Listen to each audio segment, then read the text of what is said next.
না,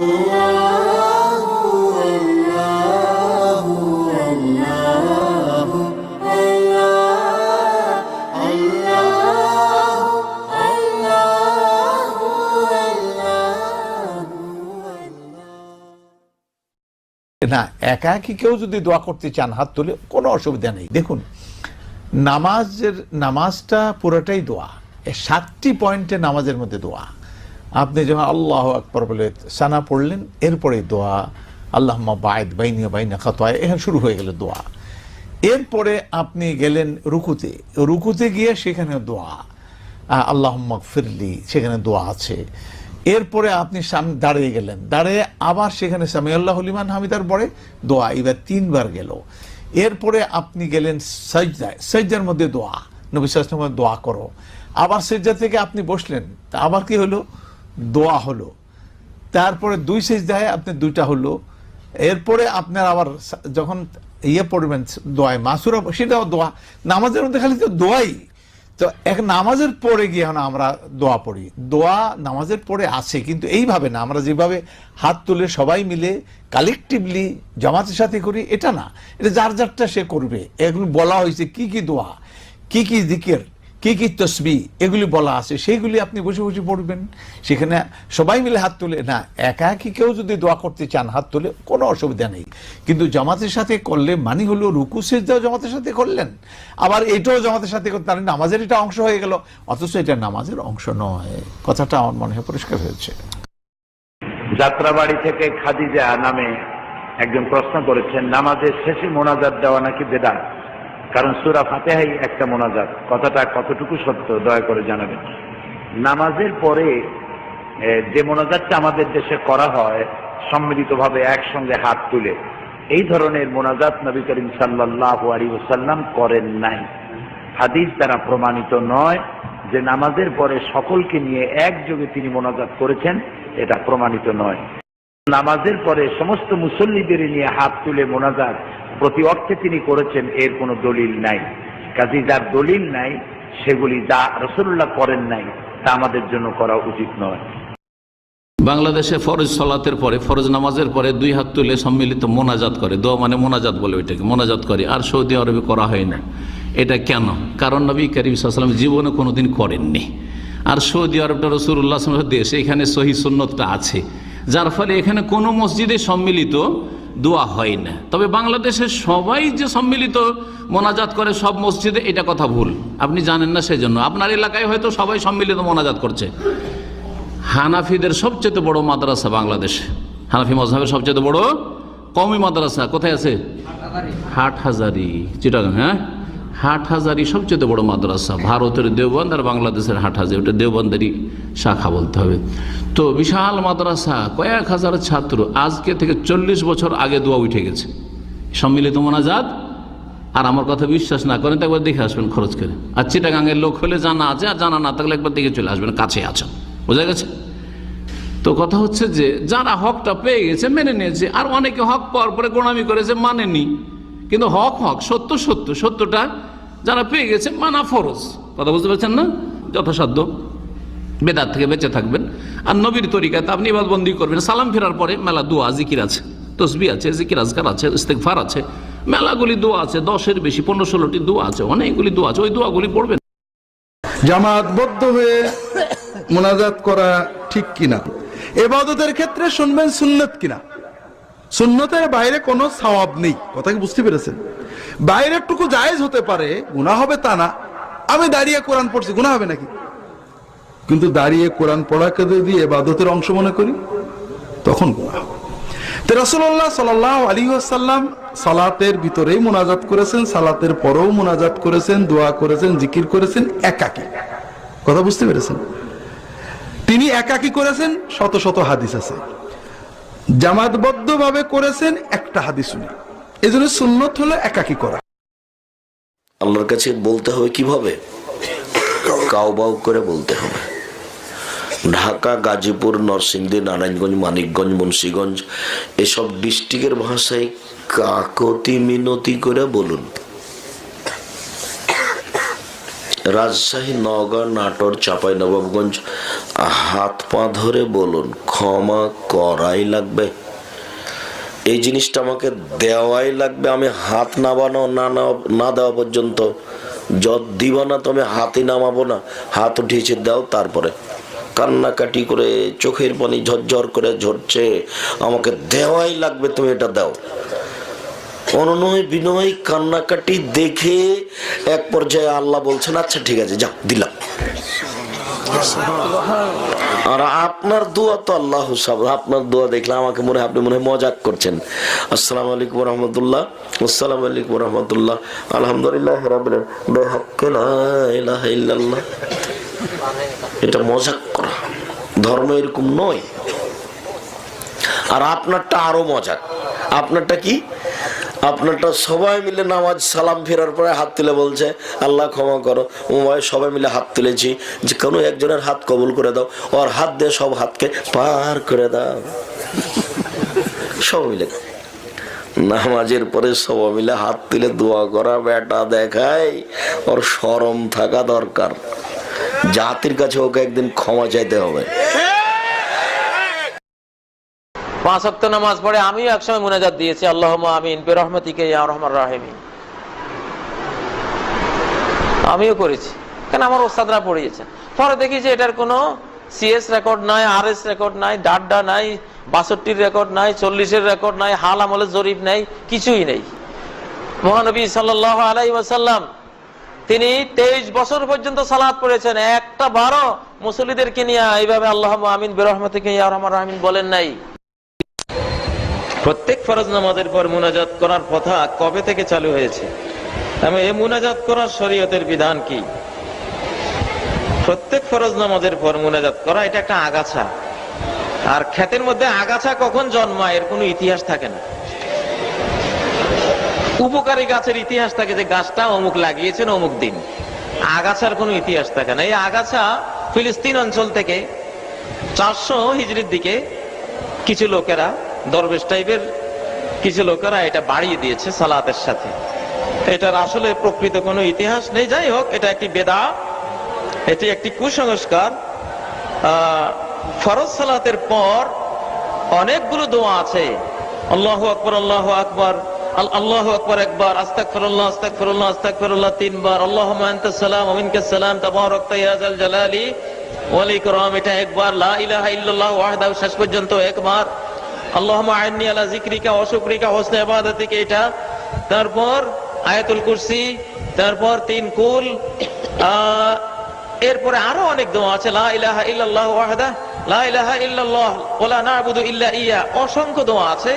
এগুলো হিসনুল মুসলিম বইতে বা অন্যান্য দোয়ার বইগুলিতে আপনারা পেতে পারেন, এগুলো পড়বেন। তাছাড়া 33 বার সুবহানাল্লাহ, 33 বার আলহামদুলিল্লাহ, 34 বার আল্লাহু আকবার, এগুলি হলো সুন্নাহ।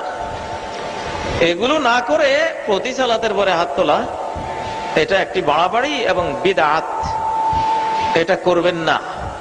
ইমাম সাহেবরা নামাজে কোনো আবেগ দেন না, নামাজে কান্নাকাটি নেই।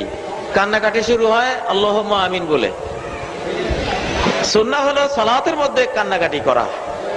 আল্লাযীনা হুম ফি সালাতিহিম খাশিউন, যারা তাদের সালাতের মধ্যে বিনয়ী হয় তারা জান্নাতি। এখন সালাত শেষ করে বিনয়ী হলেন কেন? সালাতের ভিতরে কোনো কান্নাকাটি নেই, সালাত শেষ করে কান্নাকাটি করা এটা উচিত না।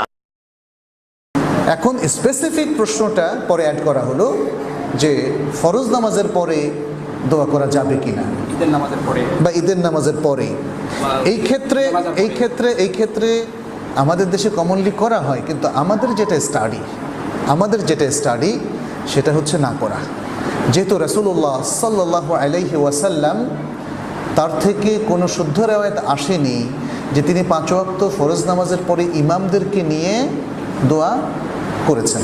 অতএব আমরা অ্যাভয়েড করি, হারামাইনের মধ্যে অ্যাভয়েড করা হয়। আমাদের মদিনা ইউনিভার্সিটির সমস্ত শাইখ, একজন শাইখকেও দেখিনি এ কাজ করতে। অতএব আমরাও মনে করি এটা তরক করাটাই হচ্ছে সঙ্গত। অর্থাৎ সালাম ফিরানোর পরে আপনি আদকারগুলো পড়বেন। আমাকে তো রাসূল সাল্লাল্লাহু আলাইহি ওয়াসাল্লাম কিছু দোয়া শিখিয়ে দিয়েছেন, আল আদকার আকিবাস সালাওয়াত, সালাতের পরে কিছু যিকির, কিছু আয়াত, কিছু দোয়া। আল্লাহুম্মা আইন্নি আলা যিকরিকা ওয়া শুকরিকা ওয়া হুসনি ইবাদাতিক আল্লাহুম্মা লা মানিআ লিমা আতাইত ওয়া লা মু'তিয়া লিমা মানা'ত। তাই না? এই যে দোয়াগুলো, এগুলো তো হাত না তুলে রাসূল সাল্লাল্লাহু আলাইহি ওয়াসাল্লাম করেছিলেন। তাহলে হাত মানে সালাম ফেরানোর পরেই ইমিডিয়েট কাজটা, অর্থাৎ পরবর্তী কাজটা রাসূল সাল্লাল্লাহু আলাইহি ওয়াসাল্লামের কী ছিল? হিসনুল মুসলিম নাই আপনাদের কাছে? পড়েননি? তাহলে আমাদের দেশে যেটা করা হয়, হাত সালাম ফেরানোর পরেই মুনাজাত করা হয়। তো এই আমল তো আমরা পাই না। আর এটাকে এমন জরুরি কাজে পরিণত করা হয়েছে, ঢাকাতে ইমাম সাহেব যদি মুনাজাত না করে তাহলে তার চাকরি আর থাকে না। অথবা একসাথে অনেক মুসল্লিরা কি করছেন আপনি চিৎকার করে। একবার আমার সামনে মুফতি ইব্রাহিমকে, উনি জুমার সালাতের পরে বললেন যে মুসল্লিদেরকে যে আসেন তো আমরা আজকারগুলো পড়ি। তখন তিনি সুন্দর মতো যে আজকারগুলো রাসূল সাল্লাল্লাহু আলাইহি ওয়াসাল্লাম পড়েছিলেন সালাতের পরে, সালাম ফেরানোর পর পড়া শুরু করলেন। লোকজনও ভাবলো আলহামদুলিল্লাহ, পড়লো সবাই 5 মিনিট বা তারও বেশি পড়লো। এরপর উনি ভাবলেন যে যাক, মানে বাঁচা গেল, লোকজন আর মুনাজাতের জন্য দাবি করছে না। আমি তখন বের হলাম, বের হওয়ার সাথে সাথে চিৎকার শোনা শুরু করলাম। লোকজন বলছে হুজুর মুনাজাত কই? বলি যে এতক্ষণ যে পড়লাম এগুলো কি? বলছে ওগুলো তো চলবে না, আমাকে হাত তুলের মুনাজাত করাইতে হবে। তা আপনি বুঝতে পারছেন না কি ভয়ঙ্কর অবস্থায় কোন জায়গায় নিয়ে গিয়েছে। মনে রাখবেন, সুন্নতকে যে আমলটা খেয়ে ফেলে সে আমলটা সুন্নাহ না। সুন্নাহকে কোন আমলটা খায়, কোন আমলটা নষ্ট করে? মনে রাখতে, সুন্নতের জায়গায় যেটা রিপ্লেস হয় সেটা কোনোদিন সুন্নাহ হয় না। সুন্নাহকে এক সুন্নাহ এসে রিপ্লেস করে না। বুঝতে পেরেছেন? সুন্নাহকে রিপ্লেস করে সবসময় বেদাত। তো আমি সে কথা আর বললাম না, আমি বললাম আমাদের জন্য তরক করাটাই হলো সঙ্গত। হলো যে দলবদ্ধভাবে মুনাজাত করা আমাদের দেশে প্রায় বেশিরভাগ, প্রায় সব মসজিদেই হয়। নামাজের পরে ইমাম সাহেব হাত উঠান, সাথে সবাই কি করেন? মুনাজাত করেন। আল্লাহ মাফ করুক, এই জিনিসটা আমরা অনেককে বুঝতে পারি নাই এখনো দেশে। নামাজের সালাম ফেরানোর সঙ্গে সঙ্গে কি জামাতের কার্যক্রম শেষ। নামাজের পরে রাসূলুল্লাহ সাল্লাল্লাহু আলাইহি ওয়াসাল্লাম অনেক দোয়া পড়ছেন, সেই দোয়াগুলো প্রত্যেকে যার যারটা শেষে পড়বে। কথা বুঝে আসছে? ইমাম সাহেব হাত তুলে দোয়া করা এবং তার সাথে সবাই মিলে একসাথে দোয়া করা, এটা বেদাত, জঘন্য বেদাত। কথা বুঝে আসছে কথা? রাসূলুল্লাহ সাল্লাল্লাহু আলাইহি ওয়াসাল্লাম বলেছেন, মান আহদাসা ফি আমরিনা হাযা মা লাইসা মিনহু ফাহুয়া রাদ। যে ব্যক্তি আমাদের দ্বীনি কাজে এমন কিছু কাজ করবে, এমন কিছু কাজ আবিষ্কার করবে যেটা আমরা করতে বলি নাই, তো সেই কাজটা প্রত্যাখ্যানযোগ্য, এটা বাদ দিতে হবে। কথা বুঝে আসছে? অতএব নামাজের পরে দলবদ্ধ মুনাজাতের কোনো বিধান কোরআন এবং হাদিসে নাই। এখন মুশকিল আমাদের সাথে মসজিদগুলোতে আছে, ইমাম সাহেবরা করেন। এটা কয়েক কারণে করেন। এক হলো চাকরি বাঁচানোর জন্য করতে হয়। সত্য কথাটা বললে ওনার চাকরি থাকবে না। আমাদের দেশে কমিটির যে লোকেরা এরা বলবে হুজুর আপনি একলাই বুঝে গেছেন, সারা দেশে যা করে তাই করেন। ঠিক না? সত্য কথাগুলো আমাদের দেশে আমরা বলতেও পারেন না, এটা একটা সমস্যা। আরেকটা হলো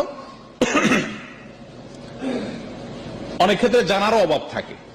আপনি যদি কোন ইমামকে, বেশিরভাগ ইমামকে আলাদা ডেকে বলেন যে হুজুর রাসূল সাল্লাল্লাহু আলাইহি ওয়াসাল্লাম সারা জীবন ইমামতি করে নামাজ পড়াইছেন এবং ওনার নামাজ কিভাবে কখন পড়াইছেন সব কথাগুলো হাদিসের বইতে চলে আসছে। উনি কি জীবনে একবারও নামাজের পরে সাহাবীদের দিকে ফিরে বা যে অবস্থা আছে সে অবস্থায় বসে ইনি আল্লাহুম্মা বলে হাত তুলছেন, সাহাবীদের সাথে হাত তুলছেন, এরকম কোন কথা হাদিসের কোন বইতে পাওয়া যায় কিনা? যদি পাওয়া যায় আমার সেই কোথায় পাওয়া যায় একটু লেখা দিয়ে বাস, এভাবে বলবেন আদবের সাথে। আপনি নাই এটা বলতে যাবেন না, বলবে আপনি কি জানেন মিয়া, কয়টা পড়ছেন? হ্যাঁ, আপনি যে বলেন যে নাই, বলবে মিয়া আপনি কয়টা পড়ছেন? আপনি বলবেন হুজুর এই কিছু মৌলবী সব গজাইছে আজকাল, এরা তো বলে যে নাই, আপনি আমার একটা দলিল দেন, আমি এদের ধরবো। কোথায় আছে? আসলে তো কোথাও নাই। তো ইমাম সাহেব যদি চালাক হয় তো দেখবেন এরপর থেকে আপনারা দেখলে কি আরেক দরজা দিয়ে বাইরে, কারণ নাই তো। আমার কথা বলছেন? সূরা ফাতিহা নামাজের পরে দলবদ্ধভাবে মুনাজাত জঘন্য একটা বেদাত। আমাদের সমাজের সবচেয়ে বেশি প্রচলিত যে বেদাতটি সেটা হলো এটা। অর্থাৎ অন্য কোন বেদাত এতটা প্রচলিত না, এটা সমস্ত মসজিদগুলোতে আছে, দুই একটা মসজিদ বাদে। অতএব আল্লাহ তাআলা আমাদের সকলকে বেদাত থেকে হেফাজত করেন। যদি আপনি ইমাম তো না, আপনি তার মুনাজাত করে পড়াচ্ছেন না, যদি কোন ইমাম সাহেব দলবদ্ধ মুনাজাত করেন আপনি কি করবেন? আপনি তার সাথে মুনাজাত করবেন না। সালাম ফেরানোর পরে আসসালামু আলাইকুম ওয়া রাহমাতুল্লাহ, আসসালামু আলাইকুম ওয়া রাহমাতুল্লাহ, নামাজ শেষ হলো তো, এরপরে অনেক দোয়া আছে রাসূলুল্লাহ সাল্লাল্লাহু আলাইহি ওয়াসাল্লাম শিখাইছেন, এই দোয়াগুলো পড়বেন, এগুলো মুখস্থ করবেন। কথা বুঝে আসছে? এই দোয়ার বইগুলো ছোট্ট একটা আকারে আছে 4-5 পৃষ্ঠায়। আমি ইনশাআল্লাহ শেখের কাছে পৌঁছায় দেবো, পর্যাপ্ত। আপনাদের আশা করি 50-60 কপি বা 100 কপি দিলে সবাই পেয়ে যাবেন না? আজকে মনে নেন, আজকে নিয়ে আসলাম, আমি ইনশাল্লাহ শেখের কাছে পৌঁছাই দেবো। এটা আপনারা সবাই নেবেন এবং দোয়াগুলো মুখস্থ করবেন। ওই সালাম ফেরানোর পরে এই দোয়াগুলো পড়বেন। যদি মুনাজাত ইমাম সাহেব করে, আপনি করবেন না। আমাদের নবী সাল্লাল্লাহু আলাইহি সাল্লাম 10 বছর মদিনায় ইমামতি করছেন। এই 10 বছরে 18,000 ওয়াক্ত নামাজের ইমামতি করছেন। তার ওয়াফাতের পরে 4 খলিফা মিলায়া 30 বছর খেলাফত করেছেন। এই 30 বছরে 18 করে 10 বছরে হলে এর সাথে আরো 3 গুণ যোগ করেন, প্রায় 76,000 ওয়াক্ত নামাজ 4 খলিফা এবং আমাদের নবীজি ইমামতি করে পড়াইছেন কম বেশ। এই নামাজের কোথাও তারা সাহাবীদেরকে সাথে নিয়ে সালাম ফেরানোর পরে হাত তুলে সবাই মিলে একসাথে দোয়া করছেন, এরকম কোন জাল হাদিসও নেই। যে জায়গাগুলোতে সকলকে নিয়ে মোনাজাত করেননি, সেখানে যদি আমরা সকলকে নিয়ে মোনাজাত করতে চাই, তাহলে দুটো প্রবলেম হবে। একটি প্রবলেম হলো রাসূলের সুন্নাহর ভায়োলেশন হচ্ছে। 2 নম্বর হচ্ছে মোনাজাত তো একান্ত আল্লাহর সাথে কথোপকথন, তাই না? রাসূল সাল্লাল্লাহু আলাইহি ওয়াসাল্লাম বলেছেন, তোমাদের মধ্যে কেউ যদি নামাজে দাঁড়ায় তাহলে সে আল্লাহর সাথে মোনাজাত করলো, মানে আল্লাহর সাথে একান্ত কথোপকথন করলো। সহিহ হাদিসে এসে রাসূল সাল্লাল্লাহু আলাইহি ওয়াসাল্লাম বলেছেন, কিয়ামতের দিন 8 ব্যক্তিকে আল্লাহ সুবহানাহু ওয়া তাআলা তার ছায়া আশ্রয় দেবেন, যেদিন তার ছায়া ছাড়া কোনো ছায়া থাকবে না। তার মধ্যে এক ব্যক্তি হচ্ছে ওয়ারাজুলুন যাকারাল্লাহ খালিয়ান ফাফাদাত আইনা, ওই ব্যক্তি যিনি আল্লাহর সাথে মুনাজাত করেছেন, কখন? যখন তিনি একাকী নিভৃতে নির্জনে, তখন তার চোখ গলে গলে পানি পড়েছে। অতএব আল্লাহর কাছে কোনো কিছু চাওয়া, মুনাজাত করা, এটা তো আমার একান্ত নিজের বিষয়। আমি আরেকজনকে নিয়ে কিভাবে সেটি করি? আর সেই সময় কোনো আন্তরিকতা থাকবে না, সেখানে রিয়া, আরেকজনকে দেখানো, প্রদর্শনের চা ইত্যাদি সেখানে তৈরি হবে। সেই জন্য আমরা এই জাতীয় সম্মিলিত মোনাজাতের কালচারটাকে পরিবর্তন করে মোনাজাতটাকে নিজেদের জন্য একান্তভাবে নিজেদের এবং আল্লাহর মাঝে আমরা রেখে দেই। ভাই প্রশ্ন করেছেন যে সম্মিলিত মোনাজাত প্রসঙ্গে কিছু বলেন। সম্মিলিত মোনাজাত বিষয়টা যে ফরজ নামাজের শেষে সম্মিলিত মোনাজাত আছে না নাই? ফরজ নামাজের শেষে দোয়া আছে, কি বললাম ভাই? দোয়া আছে, তবে সম্মিলিত মোনাজাতটা নাই। সম্মিলিত মোনাজাত মানে ইমাম সাহেব হাত তুলবে, মুক্তাদি পেছনে হাত তুলবে, ইমাম সাহেব দোয়া পড়বে, মুক্তাদি আমিন বলবে, এটা ফরজ নামাজের শেষ হবে। ইন টোটাল মাসালা 5টা, হুজুর দেখায় 1টা। কথা বুঝাতে পারিনি? ফরজ নামাজ শেষে কি আছে ভাই? দোয়া আছে, যেটা প্রত্যেকটা মুসল্লি স্বতন্ত্রভাবে আলাদা আলাদা পাঠ করবে। তার জন্য শাইখুল ইসলাম ইমাম ইবনে তাইমিয়া রাহিমাহুল্লাহ, জন্ম 661 হিজরি, মৃত্যু 728 হিজরি, তার মাজমু আল ফাতোয়া 22 খণ্ড 519 পৃষ্ঠায় তিনি লিখেছেন যে এই সমস্ত জায়গাতে সম্মিলিত মোনাজাত করা এটা বিদআত। হাফেজ ইবনে কাইয়িম আয-জাওযারি রাহিমাহুল্লাহ মুতাফা 751 হিজরি, তার বিখ্যাত বই জাদুল মাআদ 251 পৃষ্ঠায় তিনি ফতোয়া দিয়েছেন আজ থেকে 700 বছর পূর্বে, যেটা একটা বিদআত। ফতোয়া লাজনাতুদ দায়মা, এখন মানে সৌদি আরবের সবচেয়ে সরকারি প্রাতিষ্ঠানিক যে ফতোয়া, ফতোয়া নম্বর 1178, তিনি বলেছেন বিদআত। ফতোয়ায়ে উসাইমিন, মানে যেটাকে ফতোয়ায়ে নূর বলা হয়, শেখ সালেহ আল উসাইমিন, তিনি বলেছেন বিদআত। শেখ সালেহ আল ফাওজান, যিনি এখন জীবিত আছেন, ফতোয়া দিচ্ছেন, উনি বলেছেন বিদআত। ইসলামে কি হয়ে দেখেন অসংখ্য ফতোয়া আছে, সমস্ত উলামা সালাফরা বলেছে এটা বিদআত, কোরআন হাদিস দ্বারা প্রমাণিত নাই। এখন বলেন যে বিদআত, তাহলে দলিল দেন। ভাই বিদআতের দলিল নাই কেন? বিদআতের দলিল দেব কিভাবে? ভাই বিদআতের যে দলিল থাকতো ওটাকে বিদআত হতো নাকি রে ভাই? দলিল নাই বলে তো বিদআত। এখন যদি বলি ভাই 2000 টাকার নোট দেন, দিতে পারবেন? কেন দিতে পারবেন? দেন। আরে ভাই দেন, যে 10 বাচ্চা দিতে পারবেন, কেন পারবেন না? নাই রে ভাই, তো নাই এর প্রমাণ কি দিবেন? কথা বলছেন না ভাই? বিদআত তো ওটাকে বলে যেটা কোরআন সুন্নাহ দ্বারা, মুসলিম উম্মাহর ইজমা দ্বারা প্রমাণিত না, এটাকে বলা হয় বিদআত। আমাদের আয়েশা রাদিয়াল্লাহু তাআলা আনহা তিনি হাদিস বর্ণনা করেছেন, তিনি বলছেন মান আমিলা আমালান লাইসা আলাইহি আমরুনা ফাহুয়া রাদ্দুন, কোন ব্যক্তি এমন কোন আমল করলো যে আমলের ব্যাপারে বিশ্বনবী বলেননি, করেননি, অনুমোদন দেননি, সেই আমলটা মারদুদ, প্রত্যাখ্যাত, বাতিল। মানে ইবাদত করতে হলে আপনাকে দলিল দিয়ে ইবাদত করতে হবে। ইবাদত করতে হলে কি করতে হবে? দলিল দিয়েই ইবাদত করতে হবে। আপনি যে সম্মিলিত মোনাজাত করবেন দলিল দিয়েই করেন। কেন? মান আমিলা আমালান লাইসা আলাইহি আমরুনা ফাহুয়া রাদ্দুন, যে আমলে বার বিশ্বনবীর অনুমোদন নাই, দলিল নাই, সেই আমল মারদুদ, প্রত্যাখ্যাত, বাতিল। সহিহ বুখারী হাদিস নম্বর 2697, সহিহ মুসলিম হাদিস নম্বর 1718, সহিহ ইবনে মাজাহ হাদিস নম্বর 14, আবু দাউদ হাদিস নম্বর 4606, মিশকাত হাদিস নম্বর 140। দলবদ্ধ মুনাজাত, ঈদের পরে এই মুনাজাত, জালসার পরে, বিবাহের পরে এই মুনাজাত, জানাজার পরে এই মুনাজাত, দলবদ্ধ মুনাজাত, এটা যে বেদাত 800 বছর যাবৎ সালাফি বিদ্বানগণ বলে আসছেন। এর পরেও যদি কোনো ব্যক্তি এর উপরে ইখতিলাফ করে, এটা কি ইখতিলাফ না হঠকারিতা? গোড়ামি, নিঃসন্দেহে গোড়ামি। এটা সেই ইবনু তাইমা রাহিমাহুল্লাহ ফতোয়া দিয়েছেন জন্ম 661 হিজরিতে, মৃত্যু 728 হিজরিতে। সেই সময় ফতোয়া দিয়েছেন। তার ছাত্র ইবনুল কাইম ফতোয়া দিয়েছেন। এরপরে আমরা ফতোয়া পেলাম শেখ বিন বাজের কাছে। আর মিটার বাড়তে আছে, মিটার বাড়াকে তিনি শুধু বলেছেন, ইবনে তাইমিয়া বলেছেন ফাহুয়া বিদা, এটা বেদাত। ইবনুল কাইম বলেছেন এটা তো বেদাত, এর পক্ষে কোনো হাসান হাদিসও নাই, সহিহ হাদিসও নাই। তারপরে ইবনু বাজ বলছেন ফাহুয়া বিদাতুম মুনকারা, এটা নিকৃষ্ট বেদাত।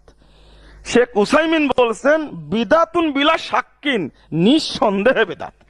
শেখ আলবানী বলছেন যে বিদাতুন লা আসলা লাহু, এটা বেদাত, এর কোনো শরীয়তে ভিত্তি নাই।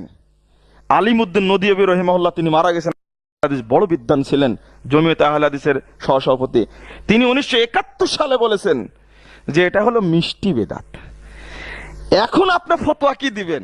এখন বলতে হবে এটা পচা বেদাত, মানে পচে গেছে। তো এটা নিয়ে সম্মিলিত মুনাজাত নামাজের পরে নাই, কোনো দলিল নেই, সালাতের পরে কোনো দলিল নেই। তেমনি সম্মিলিত মুনাজাত প্রতি কিছু একত্র হইলে একটা দোয়া করতেই হবে, বাধ্যতামূলক করা, এটাও নাই। সালাতের পরে হচ্ছে সালাতে অর্থাৎ একাত্তরে সবাই হচ্ছে, তাহলে সেটা অবশ্যই বেদাত হবে। কারণ এইভাবে সালাতের পরে একসাথে সম্মিলিত মুনাজাত করা রাসূলুল্লাহ সাল্লাল্লাহু আলাইহি ওয়াসাল্লাম সাব্যস্ত নেই, অথবা কোনো সুনির্দিষ্ট ইবাদতের সাথে হচ্ছে নিয়ম করে নেওয়া হচ্ছে যে এইভাবে মুনাজাত প্রতিদিন করা হচ্ছে, তাহলে সেটাও বেদাত হবে। কারণ রাসূলুল্লাহ সাল্লাল্লাহু আলাইহি ওয়াসাল্লাম থেকে যদি প্রমাণিত না হয় তাহলে সেটা করা যাবে না। আর যদি যেখানে প্রমাণিত আছে সেখানে করা যাবে। সমস্যা হচ্ছে এটা স্থানটা নির্ধারণ করে নেওয়া বা অনুষ্ঠান করে নেওয়া। যেমন যেগুলো যায় ওগুলো অন্য সময়ে আপনি কেবল শুধুমাত্র কিছু একটা করার জন্য দোয়া অনুষ্ঠান, যেমন আমাদের দেশে করা হয় যে পরীক্ষার আগে দোয়া অনুষ্ঠান করছে, এটার জন্য এটা করছে, চলেন আমরা সবাই মিলে দোয়া করতে থাকি, এই জাতীয় কিছু অনুষ্ঠান করে নিয়ে অনুষ্ঠান সর্বস্ব এটা জায়েজ নেই, বা এটা ঘটা করে করা বা এটার জন্য উদযাপন করা এটা জায়েজ নেই। ফরজ সালাতের পরে রাসূলুল্লাহ সাল্লাল্লাহু আলাইহি ওয়াসাল্লাম একসাথে মুনাজাত করার রাসূলুল্লাহ সাল্লাল্লাহু আলাইহি ওয়াসাল্লাম সাব্যস্ত হয়নি, সেজন্য একসাথে মুনাজাত করা যাবে না। হয়েছে সেই 5 ওয়াক্ত ফরজ নামাজে আমরা যে নামাজের পরে যেটা মুনাজাত করি সেটা কি জায়েজ? ধন্যবাদ আপনাকে, পেয়েছেন তো প্রশ্ন? জি, প্রশ্ন পেয়েছি। তিনি বলেন 5 ওয়াক্ত ফরজ নামাজ আল্লাহ তাআলা ফরজ করেছেন, ঠিকই করেছেন। রাসূলুল্লাহ সাল্লাল্লাহু আলাইহি ওয়াসাল্লাম হাদিসে বলেছেন ইন্নাল্লাহ ফারাদা আলাইকুম ফিল ইয়াউমি ওয়াল লাইলাতি 5 সালাওয়াত, যে আল্লাহ রাব্বুল আলামিন মানে দিন এবং রাতের মধ্যে তোমাদের জন্য 5 ওয়াক্ত সালাতকে ফরজ করেছেন, ঠিকই আছে। কিন্তু 5 ওয়াক্ত সালাতের সাথে মুনাজাতকে ফরজ করেন। মুনাজাত এর সাথে সালাতের কোনো অংশ নয়। সালাম ফিরানোর পরেই মানে সালাত শেষ। রাসূলুল্লাহ সাল্লাল্লাহু আলাইহি ওয়াসাল্লামের আরেকটি হাদিসের মধ্যে এসেছে, ইমাম তিরমিজি রাহমাতুল্লাহ তাআলা সুনানের মধ্যে বর্ণনা করেছেন, সেটা হলো তাহরিমুহাত তাকবীর ওয়া তাহলিলুহাত তাসলিম। সালাতের পরিচয় এভাবে দিয়েছেন যে সালাতের তাহরিম হচ্ছে তাকবীরে তাহরিমা আল্লাহু আকবারের মাধ্যমে, আর সালাত থেকে বের হওয়ার পদ্ধতি হচ্ছে তাহলিল হচ্ছে সালামের মাধ্যমে। সালাম দেওয়ার সাথে সাথেই সালাত শেষ হয়ে যাবে। রাসূলুল্লাহ সাল্লাল্লাহু আলাইহি ওয়াসাল্লাম সালাতের পরে যে প্রক্রিয়ায় সামষ্টিকভাবে লোকদেরকে নিয়ে যে মুনাজাত করা হয় থাকে, এই ধরনের কোনো মুনাজাত করেছেন মর্মে কোনো সহি অথবা দঈফ অথবা মিথ্যা এই ধরনের কোনো বর্ণনা হাদিসের কোথাও আসেনি। শুধুমাত্র কিছু বিভ্রাট আমাদেরকে এই ক্ষেত্রে মানে আমাদেরকে প্রতারিত করছে। আসলে সুন্নাহর অনুসরণ যখন আমরা করব তখন দেখব যে এই ধরনের কাজ নেই।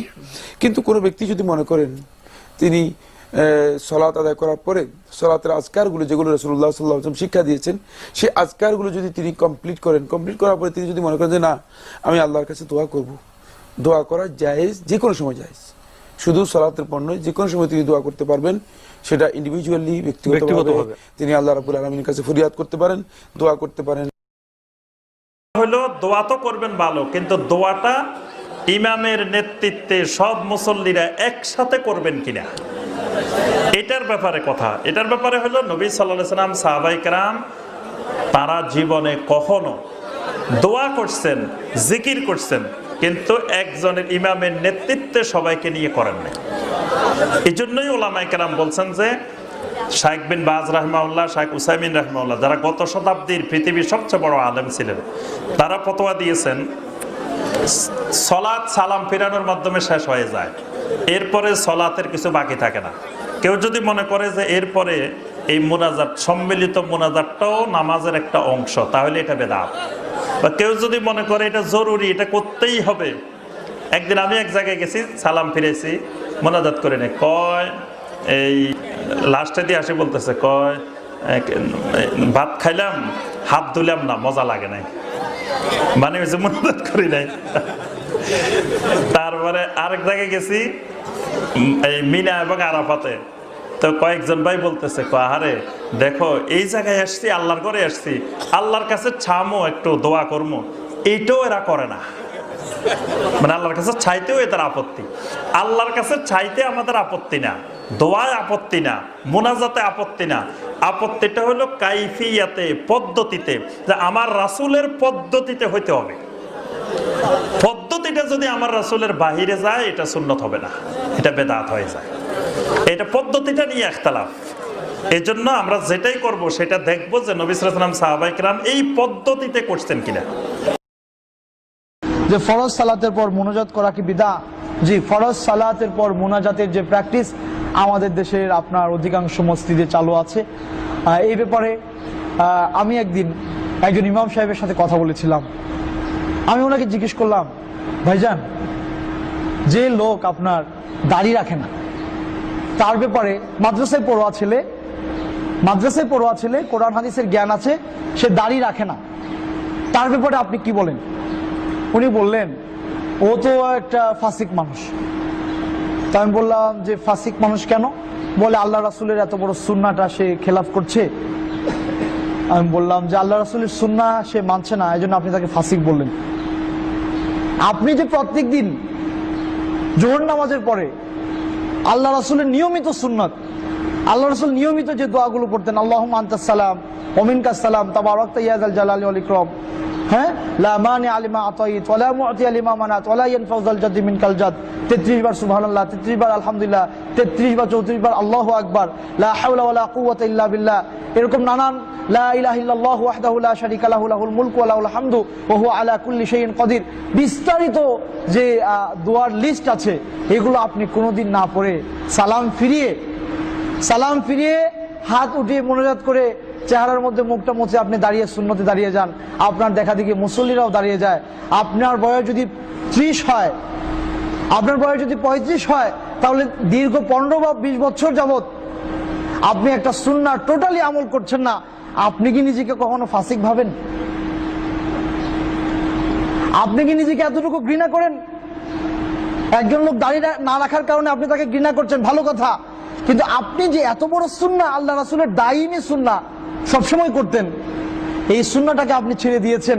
সেই সুন্নাহ ছেড়ে দিয়ে আপনি মুনাজাত করছেন, সেটার ব্যাপারে কি আপনি নিজেকে এতটুকু খারাপ মনে করেন? উনি বললেন যে কি করব, এটা চলে আসছে, এটা না করলে মুসল্লিরা কি বলবে? মুসল্লিদের ইবাদত করছেন আপনি। যারা জ্ঞান আছে, যাদের জ্ঞান আছে, তারা এইভাবে কথা বলে, আর যারা অজ্ঞ জাহেল তারা তো ঝগড়া করে। ফরজ সালাতের পরে রাসূলুল্লাহ সাল্লাল্লাহু আলাইহি সাল্লাম মুনাজাত করেছেন এরকম কোন হাদিস আমরা খুঁজে পাই না। যদি থাকতো আমরা করতাম, বরং এরকম হাদিস আছে আল্লাহ রাসূল ফরজ সালাতের পরে যে দোয়াগুলো পড়েছেন, ইম্পর্টেন্ট দোয়া, সেগুলো আমাদের পড়া উচিত। যারা মুনাজাত করছে, মুনাজাত করে সুন্নাতে দাঁড়িয়ে যাচ্ছে অথবা উঠে চলে যাচ্ছে, ওই দোয়াগুলো পড়ছে না। অথচ ইম্পর্টেন্ট অনেক দোয়া আছে। একটা কথা বলছি শুধু আপনাদেরকে, যে আল্লাহ রাসূল বলেছেন যে মান সাব্বাহা মান সালাসা ওয়া সালাসিন, যে ব্যক্তি 33 বার আলহামদুলিল্লাহ, হ্যাঁ, 33 বার সুবহানাল্লাহ, 33 বার আলহামদুলিল্লাহ এবং 34 বার কিংবা 33 বার পরে আরেকটা দোয়া আছে, এতটুকু যে পড়বে, আল্লাহ রাসূল বলেছেন যে গফিরাত লাহু যুনুবুহু, তার পাপগুলো ক্ষমা করে দেওয়া হবে। ওয়া ইন কানা মিসলা জাবাদিল বাহর, যদিও সমুদ্রের ফেনা সমান হয়ে যায়। তাহলে কত গুরুত্বপূর্ণ। এখন আমরা কি করি? এটা হচ্ছে দুবুরা কুল্লি সালাতিন মাকতুবা, প্রত্যেক ফরজ নামাজের পরপরই দুবুর বলা হয়েছে। দুবুর মানে হচ্ছে পেছন, এই পেছনটাকে বলা হয় দুবুর। তো পেছন কিন্তু মানুষের একদম সাথে, নাকি আলাদা আপনার থেকে? সাথে নিতম্বটা মানুষের থেকে আলাদা না, একদম লাগানো। তাহলে ফরজ সালাতের দুবুর মানে ফরজ সালাত শেষ হওয়ার সাথে সাথেই আপনাকে এগুলো করতে বলা হয়েছে। আমরা কি করি? সুন্নত পড়ে তারপরে বসে বসে পড়ছি না, এটা সুন্নাহ সম্মত না। সুন্নাহ সম্মত হচ্ছে রাসূল যেভাবে শিখিয়ে গিয়েছেন এভাবেই পড়া। আমাদের দেশে যে প্রচলিত মুনাজাত করা হচ্ছে, এটা আল্লাহ রাসূল এভাবে করেছেন বলে আমরা পাই না, বিধায় আমরা করতে পারি না। আর যারা করছেন তারা আল্লাহ সুবহানাহু ওয়া তাআলার কাছে কি জবাব দিবেন আমরা জানি না। আল্লাহ যদি জিজ্ঞেস করেন যে তুমি এটা কেন এই নীতিটা চালু করলা, আমাদের সমাজে অনেক মানুষ, আপনি যদি সালাত পড়ে বের হয়ে যান, ইমামতি যদি করেন আর মুনাজাত না করে বের হয়ে যান, লোকজন আপনাকে গালাগালি শুরু করবে, সালাতই হয় নাই, নাউজুবিল্লাহ, এগুলো অজ্ঞতা। আল্লাহ আমাদেরকে সঠিক বুঝদান করুন, আমিন। রাখেন এই তরিকাটা আমাদের দেশে অনেক এরকম ইসলামের আমলগুলোকে সঠিক রূপে না রেখে কিছু বাড়ানো কমানো হয়ে গেছে। আমল বাড়ানো কমানোর অধিকার আমার আপনার আছে। আল্লাহ তাআলা এবং তার রাসূল সাল্লাল্লাহু আলাইহি ওয়াসাল্লাম যেভাবে আমাদেরকে আমল শিখিয়েছেন সেই তরিকা আমল করতে হবে। এখান থেকে আপনি আসেন, এই দোয়ার আমাদের দেশে একটা ফরম্যাট হয়ে গেছে, একটা তরিকা হয়ে গেছে। নামাজের পরে ইমাম সাহেব আল্লাহুম্মা আমিন কইতে হবে 1 মিনিট সবাইকে নিয়ে।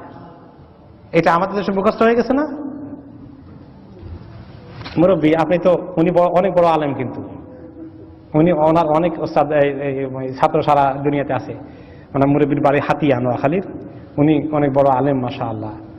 রাসূলুল্লাহ সাল্লাল্লাহু আলাইহি ওয়াসাল্লাম নামাজ পড়তেন মদিনা তৈয়বাতে, মসজিদে নববীতে ইমামতি করতেন। নামাজ সালাম ফিরে আল্লাহুম্মা আমিন এইভাবে সবাইকে নিয়ে কতক্ষণ বলতেন? কোন হাদিসে পাইছেন? পাননি। আমাদের দেশে এটা আসলো কেমনি? তিনি নিজে অনেক দোয়া করেছেন, বুখারী মুসলিম সকল হাদিসে আছে যে তিনি নামাজের পরে অনেক দোয়া করতেন। আল্লাহু আকবার সালাম ফিরানোর পরে বলতেন, আস্তাগফিরুল্লাহ 3 বার বলতেন, 7 বার একটু লম্বা করতেন, লা ইলাহা ইল্লাল্লাহু ওয়াহদাহু লা শারীকা লাহু এগুলো 10 বার পড়তেন। শেষে বলতেন আল্লাহুম্মা লা মানিআ লিমা আতাইতা ওয়া লা মুতিআ লিমা মানাতা। 3 তাসবিহ পড়তেন। আবু হুরায়রা রাদিয়াল্লাহু তাআলা আনহুকে বলেছেন নামাজ শেষ করে আল্লাহুম্মা আইন্না আলা যিকরিকা ওয়া শুকরিকা ওয়া হুসনি ইবাদাতিকা, এই কথা বলতে কোনো সময় মিস করো না। এরকম অনেক দোয়া তিনি করেছেন, তিনি করতেন এবং সাহাবারাও নিজেরা করতেন। যার যার মতো তিনি করতেন। কেউ 1 মিনিট, কেউ 3 মিনিট, কেউ 5 মিনিট, কেউ 10 মিনিট, যার যতক্ষণ খুশি দোয়া করতেন। এটা হলো রাসূলুল্লাহ সাল্লাল্লাহু আলাইহি ওয়াসাল্লামের দোয়া। তবে আমাদের দেশের লোকদের ওনার দোয়া পছন্দ হয় নাই। আমাদের দেশের লোকেরা, আমাদের দেশ শুধু না, পাক ভারত মহাদেশে মেইনলি এই তরিকাটা, তারা কিন্তু একটা দোয়া আবিষ্কার করে ফেললো, একটা ফরম্যাট। আর মনে করলো এইটা যদি কোনো ইমাম সাহেব ছেড়ে দেন, সেই ইমাম সাহেবটা অবশ্যই খারাপ মানুষ। যদি কোনো ইমাম সাহেব কোনো দিন আমাদের দেশে বলে যে আজকে আমার দোয়া করার সময় নাই, আমার এখন টয়লেটে যাওয়া লাগবে, তারে ছাড়বে নাকি? আরে 1 সেকেন্ডের জন্য হলে করে যান। এটা একটা ফরজ বানাই ফেলছে। আর এই 1 মিনিটে পেট ভরে সবার। আমার কত দোয়া দরকার আছে, আপনার কোন দোয়া দরকার আছে, সব তো কমন না। প্রত্যেকের নিজস্ব হাজাত আছে। আমি ঢাকা শহরে সৌদি আরব থেকে লেখাপড়া করে আসার পরে চাকরি করতেছি। তো এক জায়গায় এক মসজিদে নামাজ পড়তেছি, ওই এলাকায় আমি থাকি, মহাখালীতে। তো নামাজের পরে এখন ইমাম সাহেব দোয়া করছেন, তো এক মুসল্লিও তার সঙ্গে একটু জোরে জোরে দোয়া করছে। এখন আরেক মুসল্লির দোয়ার পরে খেপে গেছে, তোমার এত দোয়া তুমি নিজে নিজে করতেছো ইমাম সাহেবের সাথে দোয়া করে, তোমার দোয়ার কারণে আমি কোনো মনোযোগই দিতে পারিনি। আর ইমাম সাহেব দোয়া করছে, আবার তোমার দোয়া করা দরকার কি? তো উনি বলেন, এই বেটা, আমার যে কি সমস্যা আছে ইমাম সাহেব জানেন নাকি ওটা? আমি কি বিপদে আছি সেটা আমি আল্লাহর কাছে বলবো না? কথাটা ঠিক না। আপনি কোন বিপদে আছেন সেটা তো আপনি আল্লাহর কাছে, সে আপনার তরিকা বলবেন, আমি তো আমার তরিকা নিয়ে আল্লাহর কাছে বলবো। এই জন্য রাসূলুল্লাহ সাল্লাল্লাহু আলাইহি ওয়াসাল্লাম প্রত্যেকেই ব্যক্তিগতভাবে দোয়া করার জন্য ছেড়ে দিয়েছেন। এই জন্য 5 ওয়াক্ত নামাজের পরে সালাম ফিরাইয়া তিনি সবাইকে হাত উঠাও, সবাই আমি আল্লাহুম্মা আমিন করবো, এরকম তিনি করেন নাই। সবাইকে তিনি আমল শিখিয়ে দিয়েছেন, প্রত্যেকে নিজের মতো করে 1 মিনিট, 5 মিনিট, 10 মিনিট, 15 মিনিট আমল করো। ও ভাই আমার, মানুষ ভুল করে, ভুল করার পরে প্রমাণ যদি হয় এটা হাদিসে নাই, আপনি ভুল করবেন নাকি সংশোধন হবেন? এটাই তো নিয়ম। প্রশ্ন হতে পারে, হুজুর এই ভুলগুলো আগের হুজুররা কেন করছে? প্রশ্ন হতে পারে না? ওনারা তো আপনাদের ওস্তাদ ছিল, অথবা আরো বড় আগের হুজুররা করছে কেমনে? আমি তখন বলি, শোনো ভাই, আজ থেকে 100 বছর পিছনে যাও, 150 বছর পিছনে যাও, পুরা বাংলাদেশ খুঁজো, একটা টাইটেল মাদ্রাসা পাওয়া যেত না। যদি কেউ আলেম হওয়া লাগতো, তাকে কলকাতা আলিয়া পড়া লাগতো, ঠিক কিনা? ওখানে মাওলানা পাস। যদি দেওবন্দ না যাইতো, তাহলে দাওরা পাস কপালে জুটতো না। আপনারা যারা আমার বয়সী আছেন, আমার একটু সমবয়সী সিনিয়র আছেন, আমাদের অনেকের মক্তবের ওস্তাদ ছিল মুন্সি। আমার ওস্তাদ ছিল মুন্সি, মক্তবে পড়াতো আনাকুম বানাকুম তানাকুম সানাকুম। মক্তবে পড়া দিয়া কলাই তুলতে যাইতো, ওই কলাই খেত মক্তব থেকে একটু দূরে, ওইখানে বইয়া হাত টানা দিত, ফরস নি, আমরা কইতাম জি হুজুর। ওই মক্তবের হুজুর ছিল 5 ক্লাস 10 ক্লাস পাস, কারণ পুরা বাংলাদেশে টাইটেল মাদ্রাসা নাই, মাওলানা পাইবেন কই। তারপরে দামতি আলিয়া হলো, সরসিনা আলিয়া হলো, ঠিক না? সোনাকান্দা হলো, ঢাকা কুমিল্লা আলিয়া হলো, কলকাতা থেকে ট্রান্সফার হইয়া ঢাকা আলিয়া চলে আসলো। এখন ঘরে ঘরে মাওলানা আছে না নাই? আমার বন্ধু যে মুন্সি হুজুরেরা ছিল তখন কইতো মৌলভী সাহেব, মানে তারা দাখিল পাস, আলেম পাস, ফাজেল পাস, মাওলানা সাহেব খুঁজেও পাওয়া যেত না। এখন ওই মৌলবীরা মাওলানারা তারা আমাদের শিখাইছে, ওদের কাছে ফতুয়ার কিতাব হেদায়া ছিল না, হেদায়া পড়ায় তো ফাজেলে, ফাজেল মাদ্রাসায় তো নাই। ফতুল বাড়ি পড়ে নাই, আইনি পড়ে নাই, বুখারী পড়ে নাই, কাশাফ পড়ে নাই, বাইজাবি পড়ে নাই, ইবনু কাসির পড়ে নাই, পড়বে কেমনে? গুলো তো কামেলে পড়ায়, কামেল মাদ্রাসাও তো নাই। Every night and every day, never forget to say La ilaha illallah.